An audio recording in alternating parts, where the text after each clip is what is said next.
தலைவருடைய தலைமையில் ஒரு ஆட்சி தொடர்ந்துட்டுருக்கு. ஒவ்வொரு 10 லட்சம் பேர்த்துலேயும் ஒரு அசைக்க முடியாத சக்தி இருப்பாங்க. ஏழை பணக்காரன் வித்தியாசம் இல்லாத ஒரு நிர்வாகம் வேணும், பாதுகாப்பு வேணும்.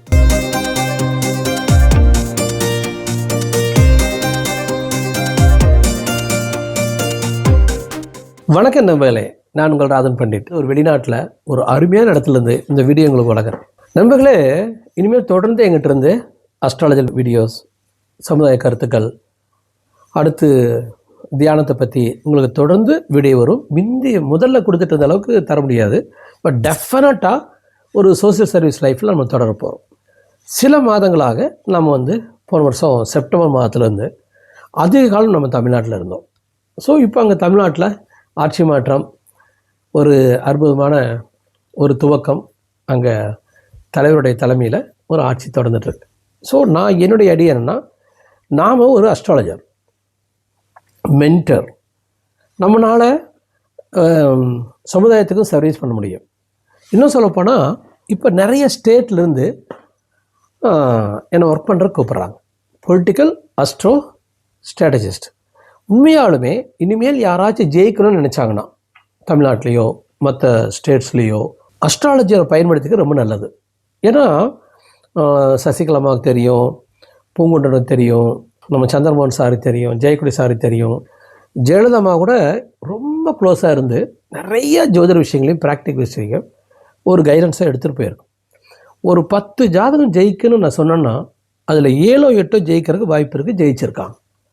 அப்போ இந்த மாதிரி ஒரு போராட்ட களத்தில், அரசியலுங்கிறது போராட்ட களம் தானே, அந்த போராட்ட களத்தில் ஒரு அரசாங்கத்தை பிடிக்க நினைக்கிறவங்க ஒரு நல்ல ஜோதிடரை கூட வச்சுக்கிட்டாங்கன்னா வெற்றி அடைவது ரொம்ப எளிது. உதாரணத்துக்கு அந்த காலத்தில் சேரன் செங்குட்டுவன் ஆகட்டும், கரிகால் சோழன் ஆகட்டும், ராஜராஜ சோழன் ஆகட்டும், இந்த மாதிரி பெரிய ராஜாக்கள் கூட அவங்களோட மந்திரிலாம் இந்த மாதிரி ஒரு கிரேட் அஸ்ட்ராலஜியை கூட வச்சுருந்தாங்க.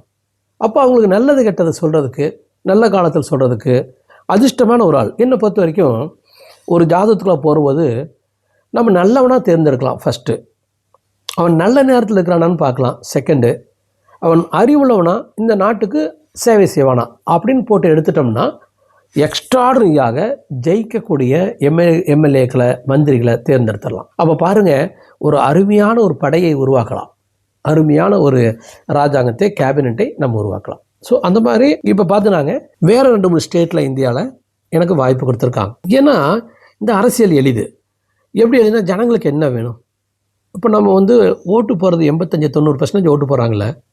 நீங்கள் ஒரு விஷயத்தை தெரிஞ்சுக்கங்க, இந்த ஒவ்வொரு 10 லட்சம் பேர்த்துலேயும் ஒரு அசைக்க முடியாத சக்தி இருப்பாங்க. இப்போ கோயம்புத்தூரில் 30 லட்சம் பேர் இருக்காங்கன்னா அங்கே 3 பேர்த்த யாருமே தொட முடியாது. சென்னையில் 2 கோடி பேர் இருக்காங்கன்னா அங்கே ஒரு 20 லட்சம் பேர்த்த, 20 பேர்த்த யாருமே தொட முடியாது. அவங்க சர்வசக்தி படைத்தவங்களாக இருப்பாங்க. அப்போ அப்ராக்சிமேட்டாக நம்ம தமிழ்நாட்டில் ஒரு 10 கோடி பேர் இருக்கிறாங்க அப்படின்னா ஒரு 100 பேர் அசைக்க முடியாத சக்தி. அந்த 100 பேர் சுற்றி ஒரு 1000 பேர், 2000 பேர் அல்லது 5000 பேர் இருப்பாங்க. அந்த 5000 பேரும் ரொம்ப பாதுகாப்படத்தில் இருப்பாங்க. இந்த 5000-10,000 பேர்த்துக்கு இந்த எலெக்ஷன் வந்தால் என்ன, போனால் என்ன, அவங்க ராஜ வாழ்க்கையை வாழ்வாங்க. அப்போ இந்த எலெக்ஷனில் ஓட்டு போகிறது யார்? புவர் பீப்புள், ஏழைகள், நடுத்தரம், அதற்கு மேலே இருக்காங்க, அப்பர் மிடில் கிளாஸ், இவங்க தானே ஓட்டு போடுறாங்க. அப்போ இந்த 90% ஜனங்க இப்போ தமிழ்நாட்டில் ஓட்டு போட்டாங்கன்னா கூட யார் ஓட்டு போட்டாங்க? இந்த poor people, middle class, upper middle class. இதுக்கு என்ன தேவை? என்னை பொறுத்த வரைக்கும் முதல்ல தண்ணி, குடிச்சே தினமும் நல்ல சுகாதாரமான தண்ணி வேணும். அடுத்து அந்த தண்ணியில் சமைக்கப்பட்ட நல்ல உணவு வேணும் நம்மளுக்கு, அல்லது துணி வேணும். 2வது துணி, 3வது உணவு, அல்லது 2வது உணவு, 3வது துணி. அப்போ தண்ணி, உணவு, துணி கம்பல்சரி வேணும். அடுத்தது நம்ம தங்கறதுக்கு ஒரு இடம் வேணும். 4 பாயிண்ட் ஆச்சா? தண்ணி, துணி, உணவு, இருக்கிற இடம் 4. இந்த 4ஐயும் மெயின்டைன் பண்ணுறதுக்கு, சம்பாதிக்கிறதுக்கு, வருமானம் பண்ணிக்கிறதுக்கு ஒரு வேலை வாய்ப்போ தொழிலோ வேணும். இது உங்களுக்கு 5வது பாயிண்ட். இந்த 5 விஷயத்தை தான் மெயினாக ஜனங்க அரசாங்கத்திட்ட எதிர்பார்க்குறாங்க, உங்களுக்கு வருமானத்தோடு சேர்த்து. இதற்கடுத்து என்ன தேவை? நம்மளுக்கு எல்லா ஜாதிக்கும் பொதுவான, ஏழை பணக்காரன் வித்தியாசம் இல்லாத ஒரு நிர்வாகம் வேணும், பாதுகாப்பு வேணும். இது ஜனங்க நம்ம ஒரு அரசாங்கத்தில் எழுதி வைப்பாங்க. 6. அடுத்து என்ன? எந்த சாமி வேணாலும் கும்புறதுக்கான ஒரு ப்ரேயர் ஃப்ரீடம். நீங்கள் ஒரு கோயிலுங்கிறது நிம்மதியை தர்ற இடம், தைரியத்தை தர்ற இடம், மனத்தெளிவை தர்ற இடம். அது இந்து கடவுளாக இருக்கலாம், முஸ்லீம் கோயிலாக இருக்கலாம் அல்லது கிறிஸ்தவ கோயில்களாக இருக்கலாம். ஆனால் அந்த இடத்துல ஒரு நிம்மதி தைரியம் நமக்கு கிடைக்கும். அல்லது ஒரு நல்ல ஒரு பொழுதுபோக்கு ஸ்தலமாக கூட அது நமக்கு இருக்கும். அப்போ இந்த விஷயங்களுக்கு ஒரு ஃப்ரீடம் நமக்கு வேணும். இந்த 7 விஷயங்களை தான் மக்கள் எதிர்பார்க்குறாங்க. இதற்கடுத்து லஞ்ச லாவண்யம் இல்லாத ஆட்சி, ஒரு அதிகார துஷ்பிரயோகம் இல்லாத ஆட்சிங்கிற பொழுது வாழ்க்கையில் எளிதாக ஜெயிச்சிடலாம் அரசியலுக்கு வந்து. அப்போ இந்த 7ஐயும் தர்றதுக்கு ஒரு தலைவன் தயாராக இருந்து என்ன மாதிரி ஒரு அஸ்ட்ராலஜர் கூட இருந்தால் ஜெயிக்கிற கேண்டிடேட்டை எடுத்து கொடுத்துட்டா அவங்க ஜெயிச்சுட்டு போயிடுறாங்க. இப்போ நான் தெலுங்கானாவில் போய் ஒர்க் பண்ண போகிறேன், எனக்கு நார்த் இந்தியாவில் 2-3 ஸ்டேட் ரெஃபர் பண்ணுறாங்க. வேறு கண்ட்ரியில் வேறு நாடுகளில் இன்றைக்கி அதிபராக இருக்கிறவங்க, பிரதம மந்திரியாக இருக்கவங்க இன்றைக்கி காண்டாக்ட் பண்ணுறாங்க. நான் உங்களை கம்யூனிகேஷன் ஆல்ரெடி ஆரம்பிச்சிட்டேன். ஸோ வெளிநாடுகளில் 2-3 கண்ட்ரி, நம்ம இந்தியாவில் 2-3 ஸ்டேட் எடுத்து ஒர்க் பண்ணலான்னு இருக்கேன். அப்போ பாருங்கள், எனக்கு பயம் இல்லை. ஏன்னா இப்போ உதாரணத்துக்கு தமிழ்நாட்டுக்கு ஒரு தண்ணி வேணும்னா எனக்கு ஒரு ஐடியா தோணுது.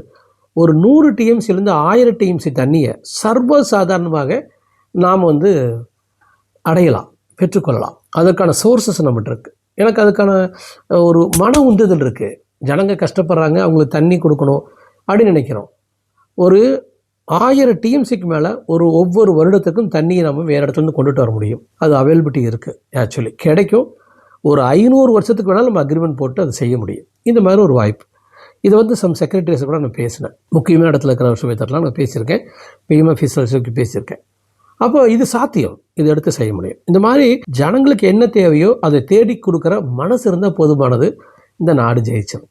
ஆக்சுவலி பெரும் பணக்காரர்களை கொண்டுட்டு வந்து ஒவ்வொரு டிஸ்ட்ரிக்ட்லையும் விட்டு அவங்களுக்கு தொழில் ஸ்தாபனம் பண்ணுறதுக்கான இடத்த கொடுத்து மேன் பவர் கொடுத்தீங்கன்னா அவங்களுக்கு கிடைக்கக்கூடிய லாபத்தில் ஒரு பாதியை திரும்ப அதே டிஸ்ட்ரிக்டில் போடுங்க ஒவ்வொரு வருஷமும் சொன்னால், அப்போ அவனுடைய தொழில் விருத்தி அடைய அந்த டிஸ்ட்ரிக்ட் விருத்தி அடையும். அது மட்டும் இல்லை, அந்த பணக்காரன் என்ன செய்யணும்? இப்போ சிவகங்கையில் ஒரு இண்டஸ்ட்ரியலிஸ்ட் வந்துட்டார். அவர் என்ன பண்ணலாம்? அவர்கிட்ட என்ன கேட்கலாம்? 3 கண்டிஷன் நான் போட்டிருக்கேன் ஒருத்தர்கிட்ட. 3 கண்டிஷன். 1, அதாவது மருத்துவம், அடுத்து படிப்பு. இந்த 2ஐயும் நீங்கள் எடுத்துக்கணும். எல்லா ஏழைகளுக்கான மருத்துவம் உங்கள் பொறுப்பு. கவர்மெண்ட் ஹாஸ்பிட்டலில் வரக்கூடிய மருந்துகள், hospital expenditures, hospital maintenance, theatres running, அந்த எக்ஸ்ரே எடுக்கிறது பிடிக்கிறது எல்லாமே அவங்க கொடுத்துடணும். டாக்டருக்கான சேலரி உட்பட, மெடிசின்ஸ் ஃப்ரீ, அதேமாதிரி education free. High school, government colleges எல்லாம் அவங்களே எடுத்து நடத்துனாங்கன்னா, அவங்களுக்கான எக்ஸ்பெண்டிச்சர்ஸ் கொடுத்துனாங்கன்னா, கொஞ்சம் இன்ஃப்ராஸ்ட்ரக்சரையும் கொடுத்துட்டாங்கன்னா அந்த டிஸ்ட்ரிக்ட் தானே பிக்கப் ஆயிரும். ஸோ இந்த மாதிரி எல்லாம் யோசித்து ஈஸியாக ஜனங்களை நம்ம புஷ் பண்ணிடலாம். அப்போ டெத் சர்டிஃபிகேட் பணம் கேட்க வேண்டியதில்லை, பர்த் சர்டிஃபிகேட் பணம் கேட்க வேண்டியதில்லை, ஆண் குழந்தைக்கு 1000 ரூபா கேட்க வேண்டியதில்லை, பெண் குழந்தைக்கு 500 கேட்க வேண்டியதில்லை. ஆட்டோமேட்டிக்காக பணப்புழக்காட்டம் நன்றாக போயிடும். இந்த மாதிரி யோசித்து செய்யலாம். இது ஒரு செயல். இன்னொரு செயலில் யார் ஜெயிப்பாங்க அப்படின்னு ஒரு ஜாதகத்தை எடுத்து ஒரு 10 ஜாதகம் கொடுக்கப்படுது ஒரு எம்எல்ஏ கான்ஸ்டியூஷனில். கண்டிப்பாக அவன் நல்ல நேரத்தில் இருக்கிறான், அவன் சுக்கரதிசை கேது புத்தியில் இருக்கிறான், சுக்கரதிசை ராகு புத்தியில் இருக்கிறான், சனிதிசை ராகு புத்தியில் இருக்கிறான், அவனுக்கு லாபஸ்தானத்தில் ராகு. இந்த மாதிரி நல்ல ஜாதகங்களை எடுத்து இவன் ஜெயிப்பான்னு நம்ம டிக்கெட் கொடுத்தோம்னா கண்டிப்பாக ஜெயிச்சிருவார். அப்போ இனிமேல் ரொம்ப நல்ல இடத்துக்கு இந்த நாட்டை ஆளணும், இந்த நாட்டுக்கு நல்லது செய்யணும், ஆளுங்கட்சியை மாறணும்னு நினைக்கிறவங்க எல்லாருமே உலகம் முழுதும் நாம் ஒரு விஷயத்தை உருவாக்கிட்டோம். அதாவது நான் ஸ்டாலின் ஐயா தோப்பாருன்னு சொல்கிறேன். அவர் தொகுதியிலேயே ஏஎன்ஐ ரிப்போர்ட்டில் நான் சொல்கிறேன். அதாவது எலெக்ஷன் முடிஞ்சு எக்ஸிட் போல் ரிப்போர்ட் வருது.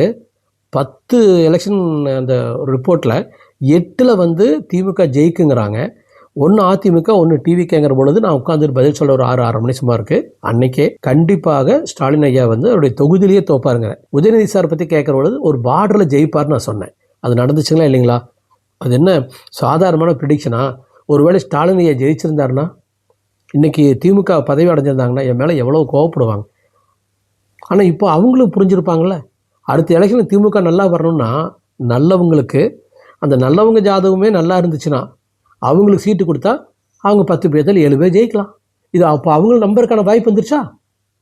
இதைத்தான் போய் தெலுங்கானாவில் செய்ய போகிறேன், இதைத்தான் நார்த் இந்தியாவில் செய்ய போகிறேன், இதைத்தான் வேறு நாடுகளையும் போய் நாம் செய்ய போகிறோம். அப்போது இந்த தமிழ் ஜோதிட சாஸ்திரத்தை நாம் உலகம் முழுதும் எடுத்துகிட்டு போகிறோம். ஸோ இதுக்காக ஒரு சரியான ஒரு கம்பெனி ஃபவுண்டேஷன் க்ரியேட் பண்ணிவிட்டேன். அதில் செய்ய போகிற இதை நான் ஏன் சொல்கிறேன்னா, நான் ஜெயலலிதா கூட இருந்த வரைக்கும் அவங்க சிரிச்சுக்கிட்டே இருந்தாங்க. நான் அன்ஃபார்ச்சுனேட்லி ஒரு ராவணன்னு ஒருத்தர்னால அந்த ஜெயலலிதா வீட்டுக்கு போகிறது இல்லாமல் நான் தடுத்து நிறுத்தப்பட்டேன். அம்மா வீட்டுக்கு போகிறது நான் தடுத்து நிறுத்தப்பட்டேன். ஸோ அதன் பிறகு அங்கே போகலை. அதன் பிறகு ஒரு குறுகிய காலத்தில் அவங்க உடம்பு சரியில்லாமல் போய் அவங்க ஜெயிலுக்கு போய் அவங்க இறந்து போனாங்க. நான் இருந்த வரைக்கும் கலகலன்னு இருந்தாங்க. 97 நினைக்கிறேன். வெற்றிகரமாக, இன்பகரமாக, நிம்மதியாக அவங்க பௌர்ணமி மாசி மகத்தில் பிறந்தவங்க. அப்படியே பௌர்ணமி நிலவு மாதிரி அவங்க முகம் இருந்துச்சு. சிரிச்சிட்டே இருப்பாங்க கலகலன்னு நான் இருந்த வரைக்கும். அன்ஃபார்ச்சுனேட்லி நான் பாய்ஸ் கார்டன் போகிறத நான் நிறுத்த வேண்டி வந்துச்சு. அதன் பிறகு அவங்க எப்படி அவங்க வாழ்க்கை முடிஞ்சுன்னு உங்களுக்கு தெரியும். இன்றைக்கி இந்த அதிமுக அழிஞ்சிருக்கா நான் இருந்ததுன்னா. இன்றைக்கி சசிகலாமா இவ்வளோ கஷ்டப்பட்டு இருக்க மாட்டாங்க தனியாக உட்காந்துக்கிட்டு. ஸோ அப்போ நான் என்ன சொல்ல வரேன்னா, என்னையாட்ட ஒரு ஜோதிடன், ஒரு எக்ஸ்ட்ராடனரி சைக்காலஜிஸ்ட், மனதை உறுதிப்படுத்துவேன். நான் மனதை நான் தெளிவுபடுத்துவேன், உற்சாகப்படுத்துவேன். அப்போது ஒரு வெற்றிகரமான ஒரு கட்சியை நடத்தணும்னு நினைக்கிற எல்லாருமே இனிமேல் நல்ல ஒரு அஸ்ட்ராலஜர் கூட வச்சுக்கிட்டாங்கன்னா கண்டிப்பாக இதில் வாய்ப்பு இருக்குது. அடுத்த பாயிண்ட்லாம் போனால் இது நம்ம உலகம் முழுதுமே எடுத்துகிட்டு போயிட்டோம். இல்லைன்னா நீங்கள் யோசிச்சு பாருங்கள், சர்வசாதாரணமாக ஒரு முதலமைச்சர் இது வரைக்கும் தமிழ்நாட்டுடைய ஹிஸ்ட்ரியில் 80 வருஷ ஹிஸ்ட்ரியில் ஒரே ஒரு முதலமைச்சர் தான் தோற்றுருந்தாங்க, ஜெயலலிதாம்மா. முதலமைச்சராக இருக்கிற பொழுது தோற்றது. காமராஜர் தோத்தாருன்னா அவர் அப்போ முதலமைச்சர் கிடையாது, சீஃப் மினிஸ்டர். அப்போது ஒரு முதலமைச்சர் தோப்பாருங்கிறது ப்ரிடிக்ட் பண்ண முடியுதுன்னா எல்லாத்தையும் ப்ரிடிக்ட் பண்ண முடியுமில்ல. நான் ஒரு டஃப்பாக சொல்லலை, நான் உண்மையாக சொல்லியிருக்க மாட்டேன். குத்து மதிப்புன்னா யாராச்சும் எனக்கு 60+ ஏஜ், 62 வயது, என் குழந்தைகள்லாம் 2 குழந்தைகள் கல்யாணம் ஆயிடுச்சு, இன்னும் 2-3 குழந்தைகள் கல்யாணம் ஆக வேண்டியிருக்கு, ஒரு ஃப்யூச்சர் இருக்குது எங்களுக்கு, நான் தவறாக சொல்லியிருந்தேன்னா என்னுடைய பரம்பரையே அழிஞ்சிடாதா? அப்போ நான் ரிஸ்க்கை எடுக்கிறேன்னா என்னுடைய தொழில் மேலே, ஜோதிடத்து மேலே எனக்கு எவ்வளோ நம்பிக்கை இருந்திருக்கும். ஸ்டாலின் ஐயா தோற்றுருவேன்னு. அதே மாதிரி 8 மணிக்கு கவுண்டிங் ஆரம்பிக்குதுன்னா நான் 7:30 மணிக்கே நாங்கள் போனேன்னா இல்லையா? இன்றைய தலைவர் முதலமைச்சர் வீட்டுக்கு நான் போனேன்னா இல்லையா? கவுண்டிங்க்கு முன்னால் எப்படி போனோம் பக்கே தூக்கிட்டு? அப்போ அதில் ஒரு நம்பிக்கை இருந்துச்சல்ல, அதில் ஒரு மனத்தெளிவு இருந்துச்சல்ல, அந்த ஒரு மன உறுதி இருந்துச்சல்ல.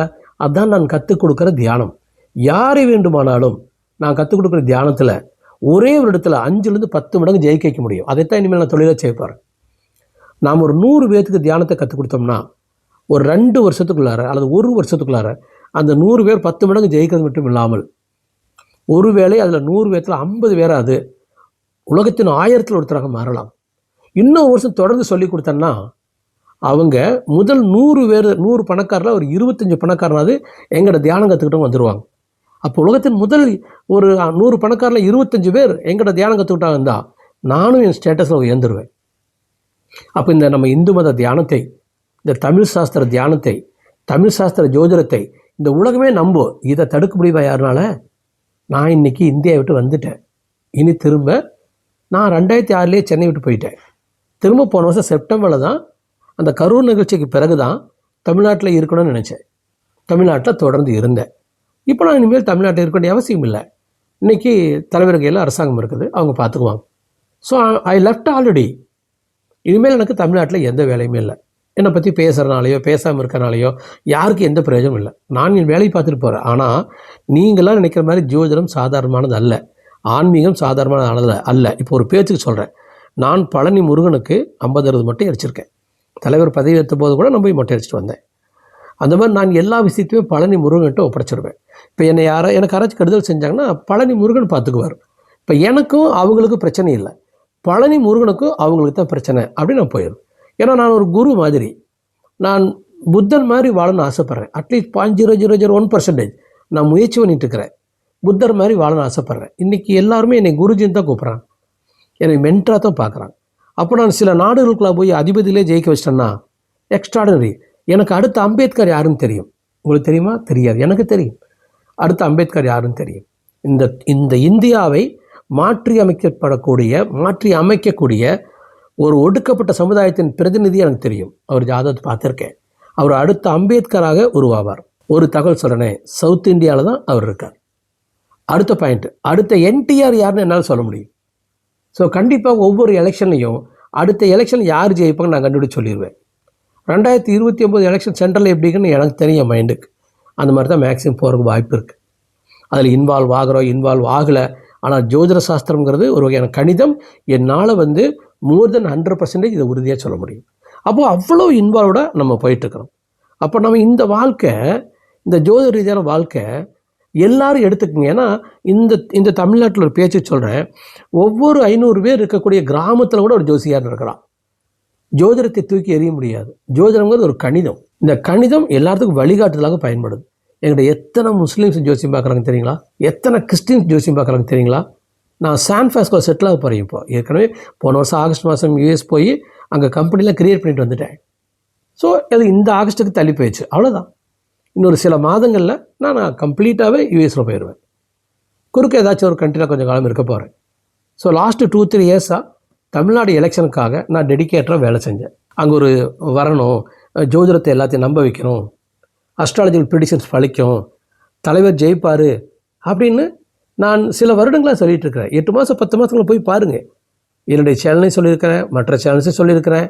இந்த கலாட்டா மாதிரி சேனல்கள், ரெட்புல் இதோ அந்த மாதிரி சேனல்கள், இத்தனையும் சேனலாக நான் வந்து இன்டர் ஐபிசி தமிழில் போய் பாருங்கள். அந்த இதுக்கால அந்த கம்பெனி கிண்டல் பண்ணுவார். அப்படிங்களா, ஹஹா அப்படின்னு சிரித்தாங்க. அவங்கள தப்பாக சொல்ல, யாருமே நம்பாதது.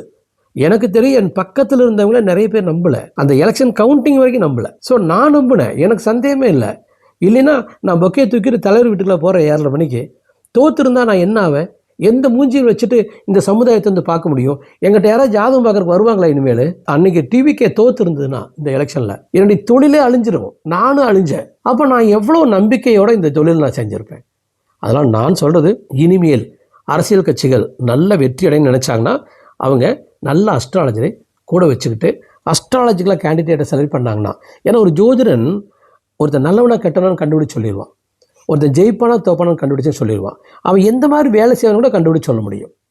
ஸோ இப்போ கிட்டத்தட்ட ஒரு 90% உங்களுடைய வழியை, உங்களுடைய பயத்தை அவர்களால் எடுக்க முடியும். நான் சொன்ன பார்த்தீங்கன்னா, அம்பேத்கர் வர்றாரு, இந்திய நாட்டுடைய சட்டத்தை இன்னும் நன்றாக திருத்தி அற்புதமான இந்தியாவை மாற்றக்கூடிய ஒரு தலைவன் சவுத் இந்தியாவில் ஆல்ரெடி உருவாயிட்டான். அவன் யாருன்னு எனக்கு தெரியும். ஒரு பிற்பட்டப்பட்ட வகுப்பிலிருந்து வர்றார், கண்டிப்பாக அவர் வந்துடுவார். அதே மாதிரி இன்னொரு என்டிஆர் இருக்கார், எனக்கு தெரியும், அவரும் கிரேட்டாக வருவார். அப்போ எப்படி இந்த ஜாதகம் சொல்லுது? அப்போ தமிழ்நாட்டிலையோ தெலுங்கானாலேயோ ஆந்திராலேயோ கர்நாடகாலேயோ ஈவன் இப்போ பஞ்சாபில் மேபி நான் நிறைய ஸ்டேட்டில் ஒர்க் பண்ண போகிறேன், அந்த மாதிரி இடங்களில் அஸ்ட்ராலஜிக்கலாக பயன்படுத்திட்டு வர பொழுது லைஃப் ரொம்ப ஈஸி. இதை வந்து உங்களுக்கு சொல்ல விரும்பினேன் ஆக்சுவலாக. ஏன்னா இனிமேல் நம்ம பயணம் ஏசிட்டிஸ் நம்ம அஸ்ட்ராலஜிக்கலாக பேசிகிட்டு இருப்போம். நம்ம வேறு கண்ட்ரிலேருந்து ஒர்க் பண்ண போகிறோம். இனிமேல் நமக்கு சவுத் இந்தியாவில் வேலை இல்லை, மேபி தெலுங்கானாவில் நம்ம ஒர்க் பண்ண வேண்டி வந்துச்சுன்னா நம்ம ஹைதராபாத்லேருந்து ஒர்க் பண்ண போகிறேன். அதே மாதிரி நம்ம வந்து மோட்னு ஒரு கம்பெனியை கிரியேட் பண்ணியிருக்கோம், MOT. அந்த கம்பெனி வந்து ஸ்ட்ராட்டஜிக்கல் ஒர்க்கெல்லாம் பண்ணோம். அது வந்து தொகுதி வாரியாக என்னென்ன பிரச்சனை இருக்குதுன்னு பார்த்து அதுக்கு என்ன பண்ணணும் அப்படின்னு பார்த்து ஒரு சில ஒரு ப்ராக்டிக்கல் ஐடியாஸும் கொடுப்பாங்க. இன்னும் சில நான் தியரிட்டிக்கல் ஐடியாஸ் எடுத்துகிட்டு போயிடுவேன். தெலுங்கானா ஜனங்களுக்கு என்ன செய்யணும் அதை பற்றி நான் அதிகமாக யோசிக்க போகிறேன். நார்த் இந்தியாவில் ஒவ்வொருத்தருக்கும் என்ன தேவை. ஸோ இது மாதிரி நம்ம ஒரு மக்களுக்கு நல்லது செய்கிறதுக்காக இந்த ஜோதிடத்தையும் ப்ராக்டிக்கல் அறிவியலையும் பயன்படுத்திக்க போகிறோம் ஒரு சைடில். இன்னொரு சைடில் த்ரூ அவுட் த வேர்ல்டு நான் யாருக்கு வேணாலும் அஸ்ட்ராலஜி பார்க்குறது தயாராக இருக்கேன். அந்த டிஸ்கஷன் ஸ்டைல் மட்டும் இந்த மாதிரி இல்லாமல் ரொம்ப அக்யூரேட்டாகவும் கொஞ்சம் ஷார்ப்பாக ஒரு 15 மினிட் கால், ஒரு 30 மினிட் கால்னு மாதிரி போகலாம். டைரக்ட் மீட்டிங் ஆக்டிவிட்டீஸ் நம்ம திரும்ப பார்க்கலாம். நம்ம வெளிநாடு கண்ட்ரிகளை செலக்ட் பண்ணிக்கலாம், சிங்கப்பூர் மாதிரி கண்ட்ரிகள், அந்த மாதிரி கண்ட்ரிஸில் உட்காந்துட்டு நம்ம அஸ்ட்ராலஜி ரீடிங் வச்சுக்கலாம். வேணா டெல்லியில் பார்க்குற டைம் வந்து நம்ம பார்க்கலாம். ஸோ அவுட் ஆஃப் தமிழ்நாடு நான் ஃபங்க்ஷன் பண்ண ஆரம்பிச்சிட்டேன். ஏன்னா தமிழ்நாட்டில் சம்டைம்ஸ் அன்ஃபார்ச்சுனேட்லி என்னை பற்றின ரூமர்ஸ் நிறைய வருது. ஸோ அது எல்லாத்தையுமே தடுத்து நிறுத்திடலாம். இனிமேல் ஒரு சென்னைக்கு ஒரு ஃப்ளைட் ஏறி போய் அங்கே இறங்கக்கூடாதுன்னு நினைக்கிறேன். அதை தவிர எனக்கும் தலைவருக்கு இருக்கிற அந்த பழக்கம் ஒரு அப்பா மகன் உறவு மாதிரி அது தொடரும், என்னுடைய காலம் முழுதும் தொடரும். எனக்கு தெரியும் அவரை பற்றி, அவருக்கு தெரியும் என்னை பற்றி. ஸோ நாங்கள் பியூட்டிஃபுல்லாக நாங்கள் ட்ராவல் ஆகும். அரசியலுக்கு அப்பாற்பட்டதாக, அரசாங்கத்துக்கு அப்பாற்பட்டதாக எங்கள் உறவு தொடரும். நான் கண்டிப்பாக 4 விஷயத்தை புத்தர் வந்து 4 விஷயத்தை அழகாக போதிக்கிறார். நீங்கள் ஆசையால் அழிவுன்னெல்லாம் புத்தர் சொல்லலை, அதோட அந்த பாயிண்டில் சொன்னார். ஆனால் புத்தர் தாட்டில் முக்கியமான என்ன தெரியுங்களாங்க, அன்கண்டிஷனல் லவ். நம்ம எல்லாத்துக்கும் ஒரே மாதிரி அன்பு காட்டணும் எல்லாத்துக்கிட்டையும். அதே மாதிரி ட்ரூத்ஃபுல் டு எவ்ரி ஒன், எல்லாத்துக்கிட்டையும் நாம் உண்மையாக இருக்கணும். அதே மாதிரி தேங்க்ஃபுல் டு எவ்ரி ஒன், எல்லாத்துக்கும் நம்ம நன்றியோடு இருக்கணும். அதே மாதிரி ஹெல்ப்ஃபுல் டு எவ்ரி ஒன், எல்லோருக்கும் நம்ம உதவி செய்யணும். இந்த 4 சென்ஸும் புத்தனால் எடுத்துக்கொள்ளப்பட்டது, எடுத்து செல்லப்பட்டது, வழிகாட்டப்பட்டது. இந்த 4 சென்ஸில் நான் தொடர்ந்து பயணிக்கிறேன். யாராலாம் வெற்றி அடையணுமோ ஒரே வருஷத்தில் 2 மடங்குலேருந்து 5 மடங்கு 10 மடங்கு முயற்சி பண்ணி பார்க்கணும். வாங்க ட்ராவல் பண்ணலாம். ஏன்னா நான் ரொம்ப பிஸியாக தான் இருப்பேன். ஏன்னா மற்ற கண்ட்ரி பிரசிடென்ட்ஸோடையும் பிரைம் மினிஸ்டரோட ஒர்க் பண்ணுறது ஒன்று, நம்ம இந்தியாவில் இருக்கக்கூடிய சம்மந்த ஸ்டேட்டுக்கு ஒர்க் பண்ணுறது, இதெல்லாம் போக போகுது. அன்பா பாசமாக வெற்றிகரமாக உண்மையாக இந்த வாழ்க்கை எடுத்துகிட்டு போயிடலாம். எவே ஃப்ரம் தமிழ்நாடு சக்ஸஸ்ஃபுல் ஒரு கிரேட் லைஃப்குள்ளே போகலாம், வெற்றி அடையலாம், ஒன்றிணைவோம். நன்றி மகளே.